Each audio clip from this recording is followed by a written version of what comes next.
Good afternoon, everyone, and welcome to today's webinar. Um, Grab a coffee, grab a notepad, and we'll get started on the hot topic that is GDPR.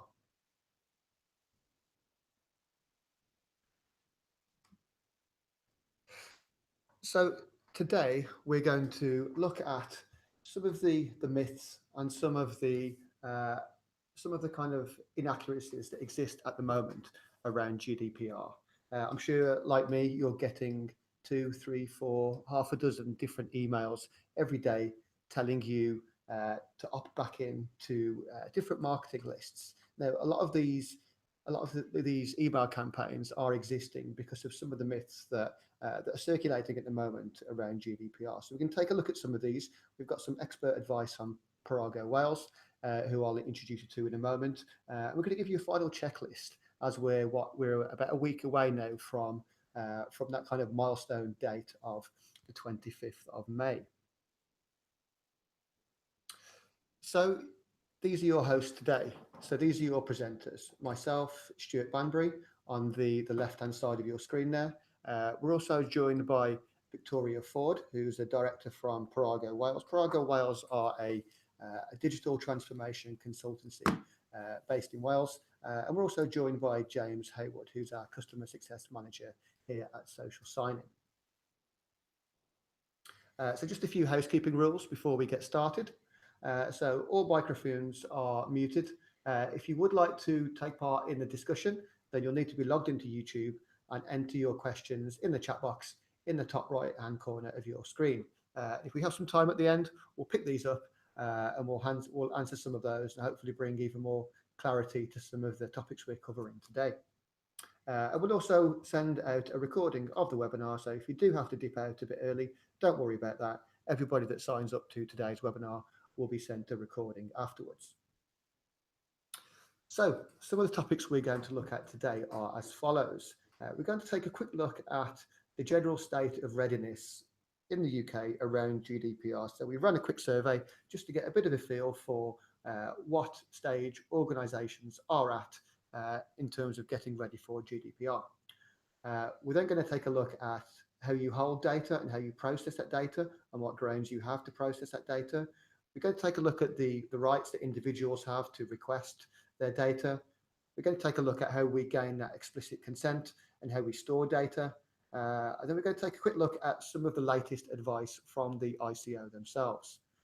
Finally, to round off, we're going to take a look at GDPR within the context of social media management tools and also all third-party tools, to be honest. And then finally, some general advice for comms and marketing people.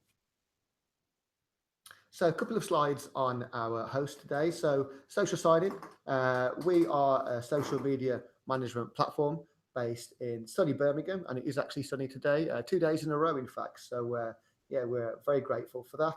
We work with medium to large enterprises across every different industry. So from brands like Cineworld, National Express, utilities brands like Thames Water and Ecotricity, right through to retail brands like Mercedes-Benz and Iceland, and of course a huge swathe of the public sector. So almost 100 different councils, about a quarter of all police forces in the UK, lots of housing associations and central government departments. So it's been really interesting over the last few months to see how all these different brands from different verticals are actually getting ready for GDPR. And the final slide on us. So this is the platform that all of these different brands use. So as you can see, social signing is broken down into 3 or 4 distinct modules because each department's needs within an organization around social media are very different. So we have our customer service module where we create those powerful online customer experiences. We have our marketing module where we create and schedule that rich calendar of content and use a suite of reports to understand exactly what's sticking with our audience. We also have lots of permissions and security, so you can maintain central control around your marketing and comms. We have our PR module where we listen to the chatter around our brand, around our industry, or around subjects related to our customers, so we can really start to understand what our customers care about, and we can feed that information back into the business and use it to inform our product and service development. And we also have our mobile app. So almost everything within social signing can be controlled on the move, so you can stay really close to your customers, your team, your content while you are on the go. It's at this point that I would like to introduce you to our guest speaker today, Victoria Ford from Parago, Wales. She's going to give you a quick overview in terms of what they provide before we get started on the GDPR content itself. Thank you, Stuart. As Stuart said, we're based in Swansea, and for once it's actually sunny here as well. This is probably our summer done and dusted in one day. So at Parago, we provide end-to-end business transformation services, leadership support and consultancy that helps organisations connect with users and create services that are based on their needs. Our focus on delivery, collaboration and transparency, and our experience really encompasses a lot of different areas, from agile delivery, programme management, people and culture change, engagement, and working across complex political and organisational landscapes. We're also working with organisations to structure their approach to GDPR and to help organisations reach a defensible position for compliance. So it's really good to be involved in this webinar today, and I'm looking forward to talking to everyone. Okay, that's great. Thank you, Victoria. Okay, so before we get started, it's important just to point out that this webinar and the content within it are for general informational purposes only. It doesn't constitute legal analysis or advice. So if you do have any questions, it's best practice to consult your lawyer to find out more about your specific obligations under the GDPR regulations.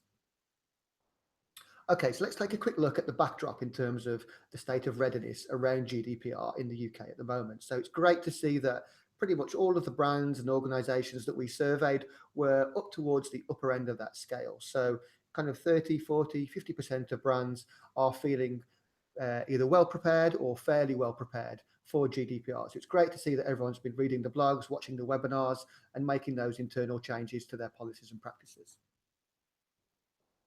We then asked the people that we surveyed if they have a dedicated data protection officer in place. So again, great to see that pretty much 3/4 of the organisations that we spoke to have that identified dedicated individual in place.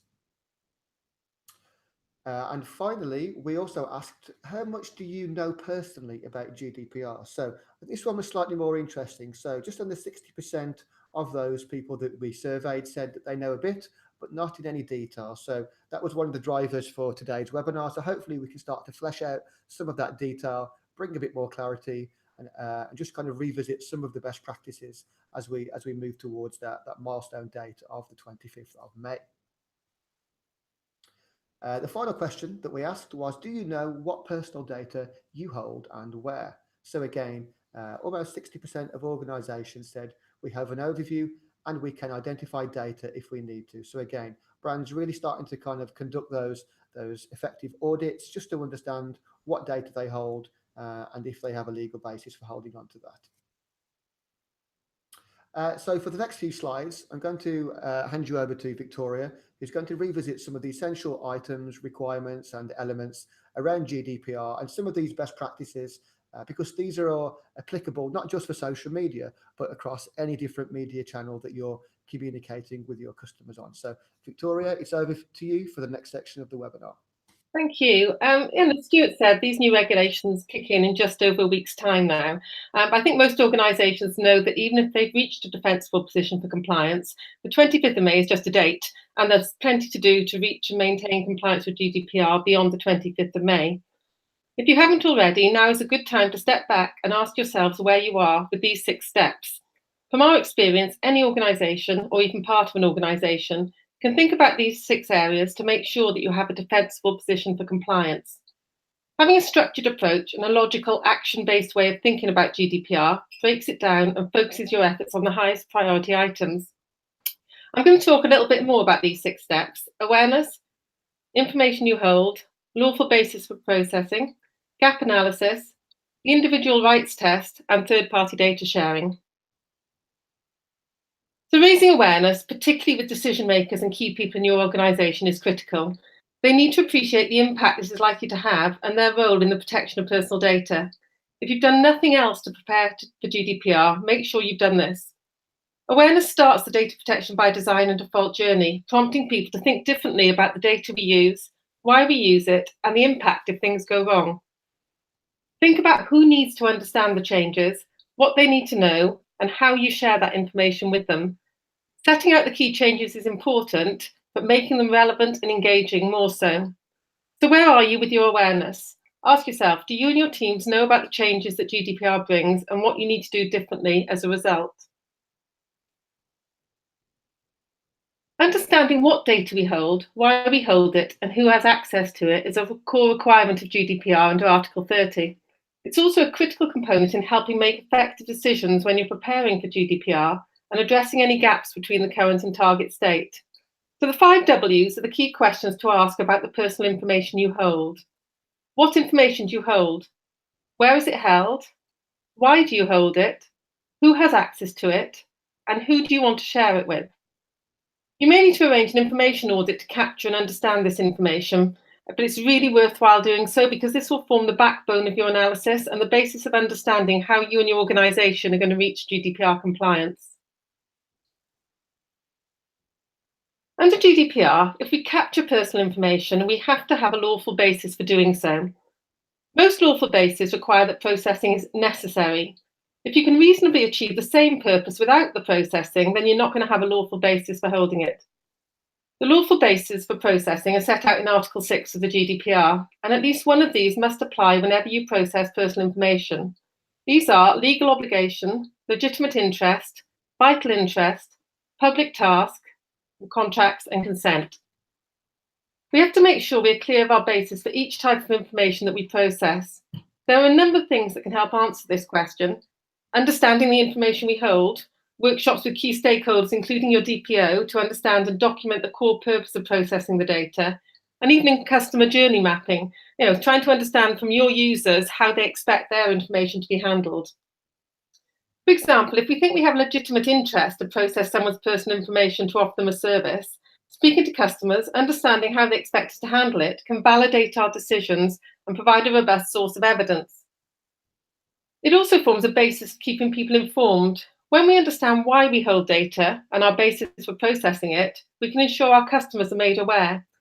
Updating and communicating our privacy notices and ensuring we have appropriate and explicit consent where it's needed helps to ensure people are fully aware of why, how, and when we'll use their data, and it provides them with the right level of control over its use.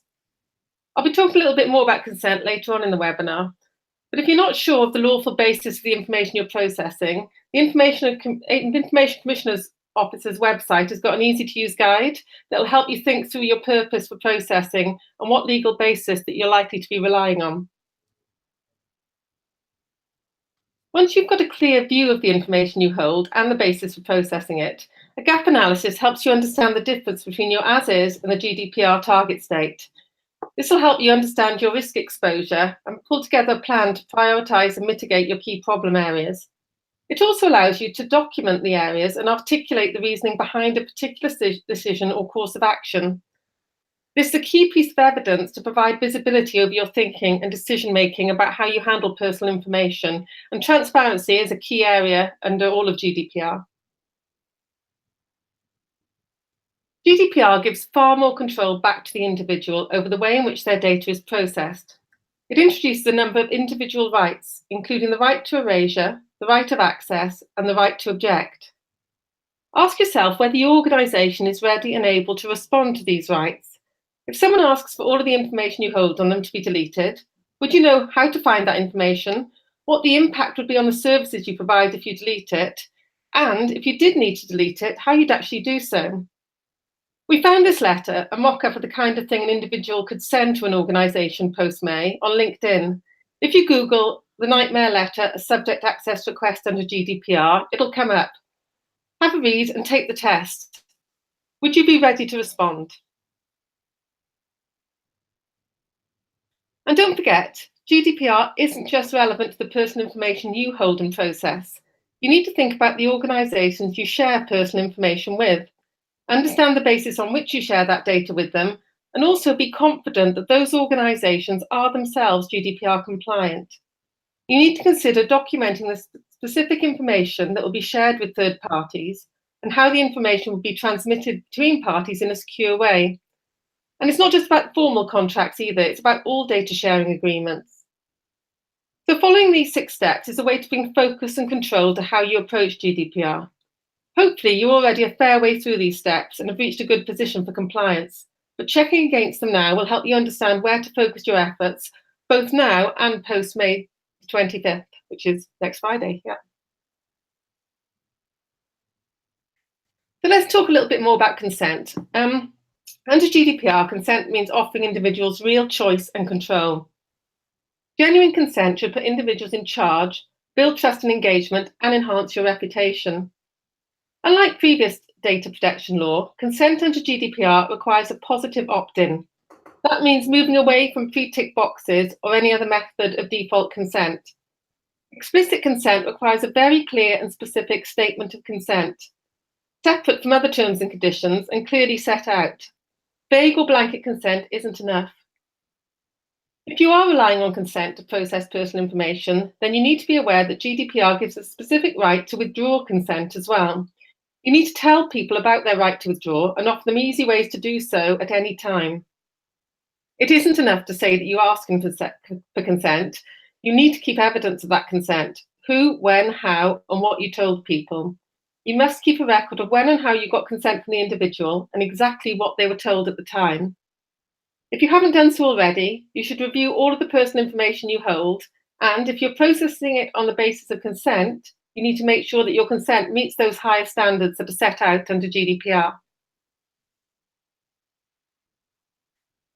Talk about storing data a little bit. I'm sure we've all got lots of different pieces of personal information that we store, whether that's electronically or on pieces of paper.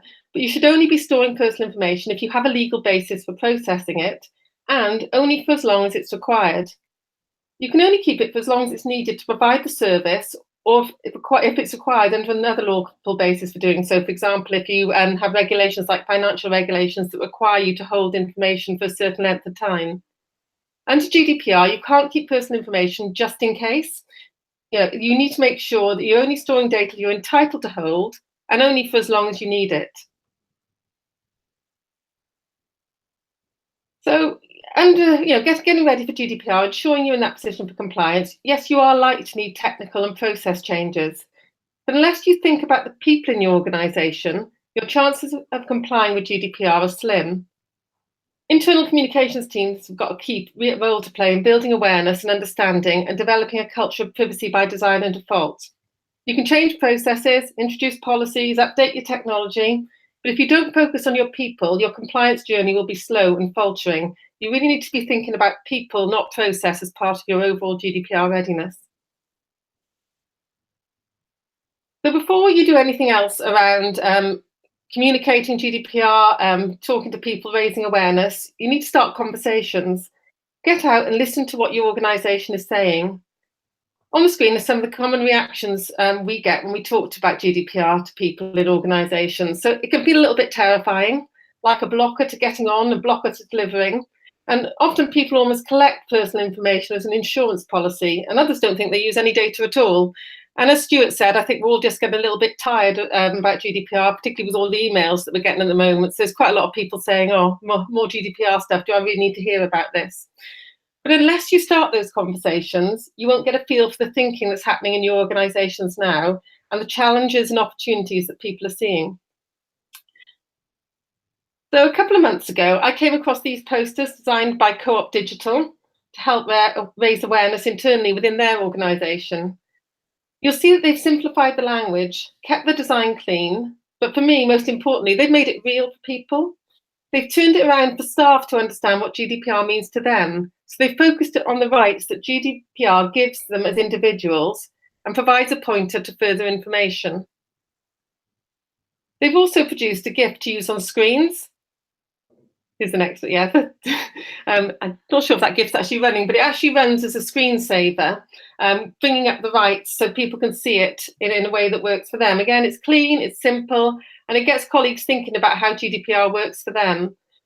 Co-op Digital has shared these online via their digital blog. So if you want to see more examples of what they've developed and their thinking around it, you can go online, and they're on Twitter as Co-op Digital, and their blog shows you how they've been communicating GDPR internally. So like any internal communications, tailoring is really important. Once you've kicked off your awareness communications, you need to think about how you tailor messages and your conversations depending on how personal information is used in your organisation. Like you would with any communications campaign, really. Work with teams to understand what GDPR means to them in their roles and use examples that bring the messages to life. So if you talk to your teams about things that are real to them, then this, it just helps people get a much better understanding and prepares your organisation in a better way for people to know what they need to do to comply with GDPR. This screenshot is one that I've used when talking about privacy by design and default. It's an example of how something has been designed without privacy in mind. So if any of you use the quizzes that you find on platforms like Facebook, you may recognise this. It's those ones that you might do on a Friday evening after a few glasses of wine when you want to prove to your friends that you know all the words to every Grease song. So these come up and you get a little thing that you've got to sign to say you're going to do it, you want to do it. But if you look closely, the only information that the app actually needs is your public profile. But it's designed to pre-check all of the boxes, taking far more personal information that's actually needed and far more personal information that people think. So get out and speak to your organisation, find out what their challenges are, and help them find opportunities to think differently about how they do things. Talking about the positives that come from GDPR is far more powerful than focusing on the negatives. Get the good news stories from the people the change will affect, and let those be part of the way that you raise awareness in your organisation. Getting buy-in from business areas will help you keep conversations relevant and timely, and this will be particularly important when it comes to reinforcing your messaging, as communicating GDPR and raising awareness isn't a once and done activity.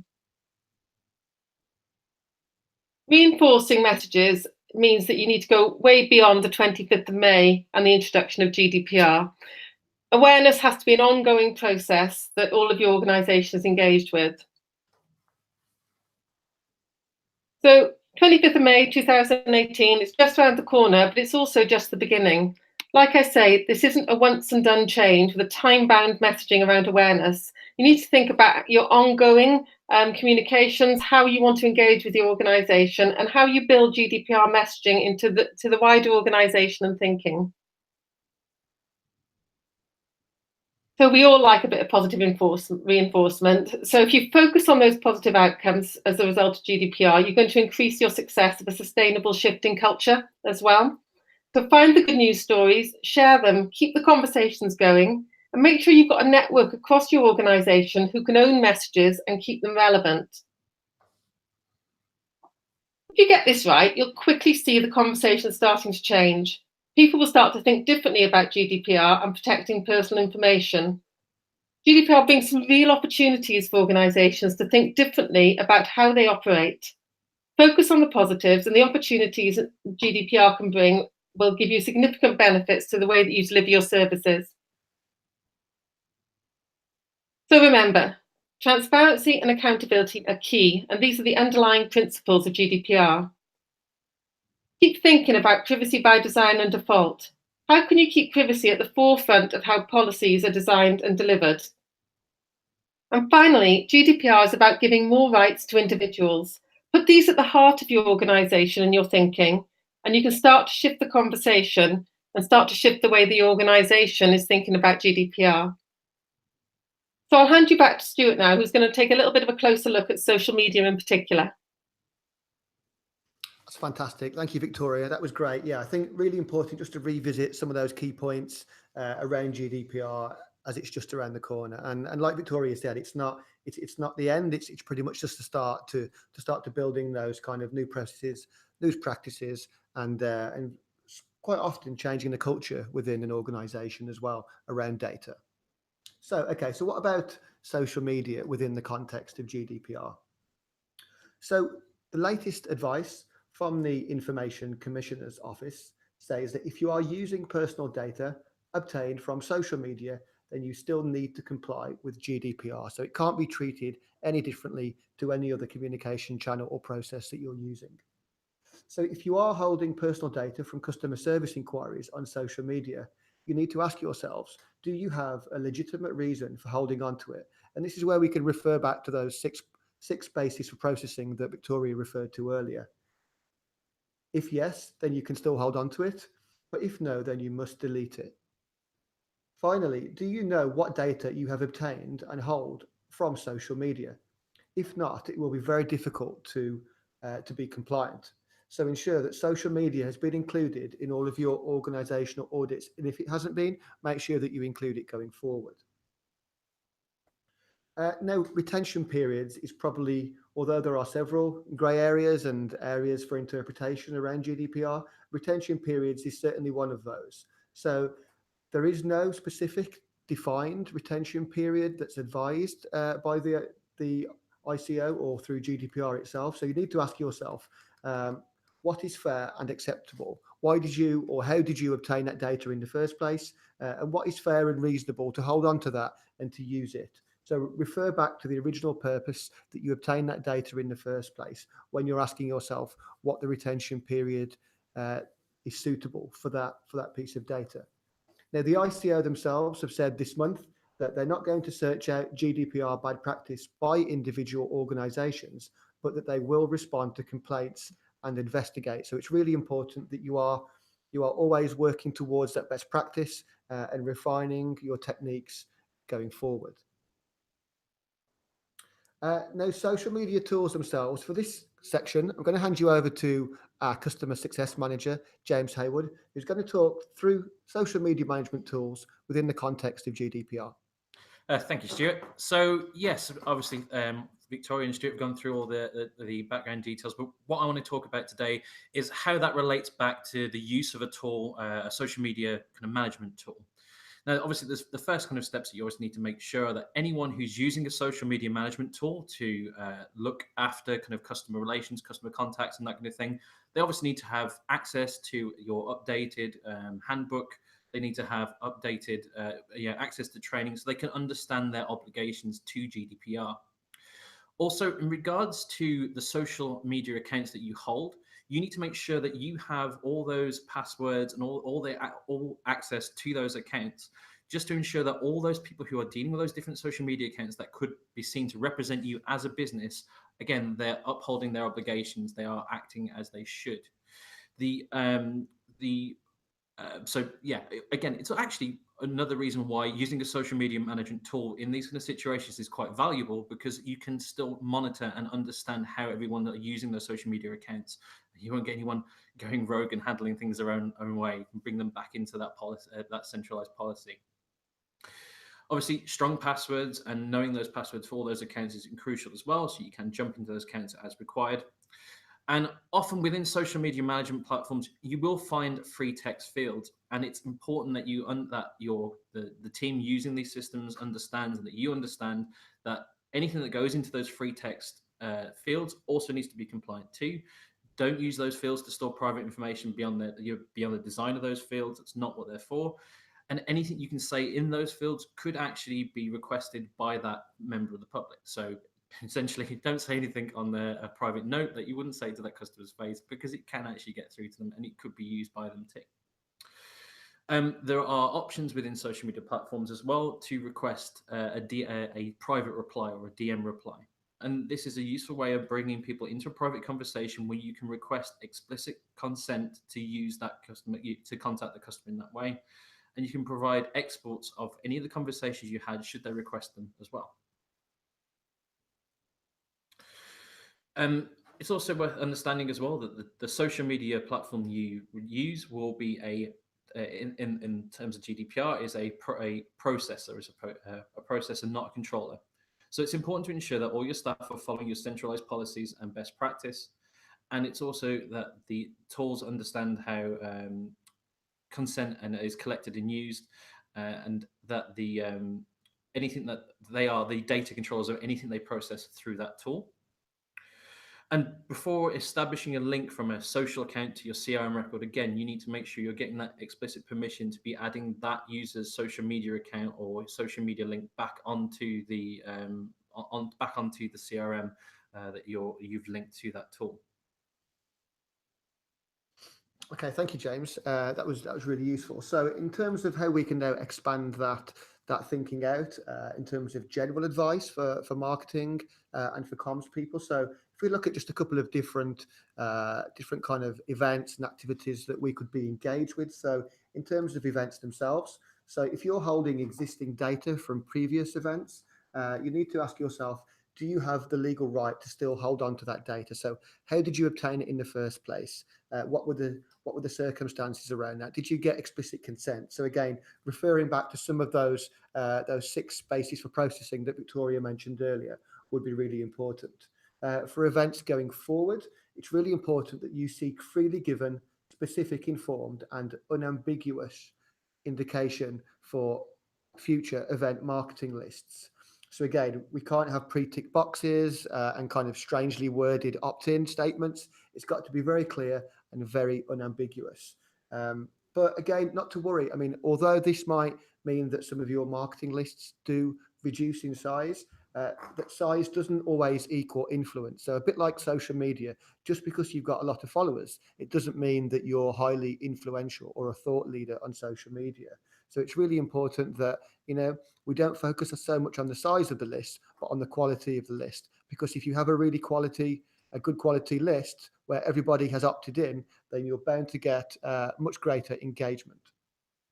Now, in terms of photos, photos is again a bit of a kind of a contentious issue. So if you're going to take photos at events, for example, and use those for commercial reasons or for business reasons, then it's really important that you get consent if that subject is identifiable. So remember that GDPR relates to any identifiable data. So that does include photos. So if you are putting on an event and you plan to take photos, it's really important that you have signs up, for example, or that you have clear instructions on your kind of event register material, so people know that photos will be taken at that event and they can choose to opt out of those photographs if necessary. So make that really clear upfront before people enter the event or when they're signing up as a delegate.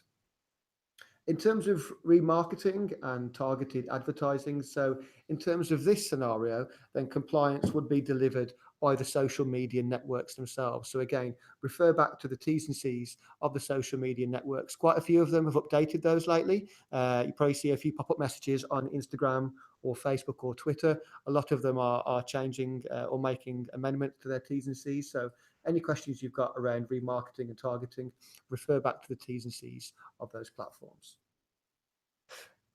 We've got a couple of minutes now. If there are any questions, then just pop those into the chat box in the top right-hand corner of the screen you're seeing on YouTube. While we're just waiting to see if any questions do come through, I'll just let you know that the recording has been taken of the webinar today, so we can email that all out to everyone that signed up today, so you can rewatch it or you can share it with colleagues just to get a second visit of that essential checklist. Our next webinar will take place on the 18th of June next month. So we're working with a leading performance coach organisation called Incredible Thinkers. We're taking a look at how to create well-being and behaviour change that improves performance. So particularly looking at stressful environments such as customer service, such as marketing. And I think this is particularly relevant as it is Mental Health Awareness Week here in the UK. So again, when we send a recording out for today's webinar, we can include a link to next month's webinar, and you can sign up for that if that's of use to yourself or your colleagues.